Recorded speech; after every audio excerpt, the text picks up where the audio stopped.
Hey, what up everybody? This is Steve Breach coming to you for the past few months. Dixie Carter has been putting it out there that she's trying to sign a big free agent to bring into TNA to try and boost the ratings for them and Spike and everything like that. She revealed on her Twitter today, she just tweeted it out, that Rampage Jackson will be heading to TNA. He's going to be coming underneath the family. My first original thoughts about it was, honestly, that with him being a UFC fighter, was that they just needed a special guest referee for Bound for Glory this year, playing off of last year.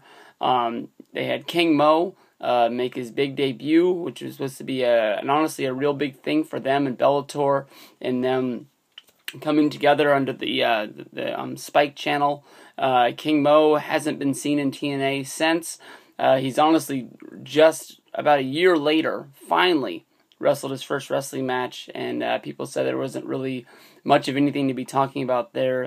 He was supposed to have a big career in Bellator and be the premier fighter for the Spike Network, and he lost one of his first fights, and I think his career has majorly been derailed since then.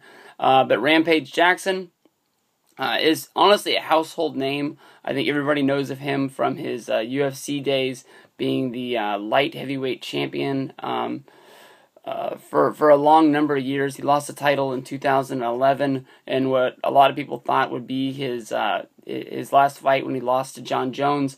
He came back. He had two more fights under the UFC.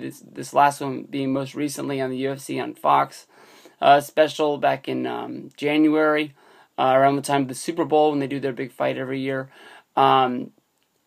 He'll more likely not fight in like a UFC setting again. If it will, it'll be on some sort of like second-rate company.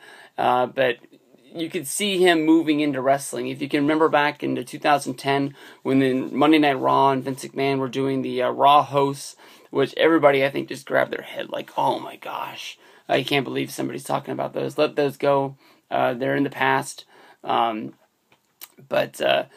they had the A-team there. I believe it was all four members. Rampage Jackson was there. Bradley Cooper was there. And whoever the other two other guys were there. And there was a lot of buzz about Rampage Jackson moving into the WWE once his UFC career was done, saying that he was the guy that could deliver really good promos that were believable because of his UFC background, and people really thought that he would come in there and fuck some people up, and he would just have to be like how he would be doing training, moving from a real sport into the world of professional wrestling and everything else. I don't really honestly know how this is going to, go over. But honestly, I think TNA is a little scared of how it's going to go over anyways. They have a live show that they're shooting this Thursday, coming off of the Slammiversary pay-per-view. Nearly all the shows after pay-per-views, I know people have the internet now and everything like that, but even on Monday Night Raw with WWE, a show after the pay-per-view is always a big number because people want to see who won at the pay-per-view, where they're going, what the direction is towards the next one. And, it's a good long stretch between here and Bound for Glory. And now, I know they're going to tout that, Dixie Carter's the person that brought Rampage Jackson in. But my true, honest hope that they do with Rampage Jackson is they have to put him into the Aces and Eights. Have him, Dixie Carter is the person that brought him in there, but I wouldn't even do a slow build to it. I'd honestly just have him straight up jump over and say he wants to hang out with the bike riders out back and drink beer all night long and just come in at the end of the show and kick some ass. I know that there's a large group of people behind Bully Ray. Bully Ray is an awesome, excellent champion. But honestly, when you look at a guy like Mr. Anderson, Wes Briscoe, Garrett Bischoff, I guess D'Lo Brown really is, gone and out of the picture. You have a guy like Knox, Doc. You're not looking at the greatest names out there. The one thing that really sank the NWO in WCW was, yes, it was about Hogan, Hall, and Nash, but they were carrying guys around that never won matches. Big Bubba Rogers, Big Boss Man, Virgil.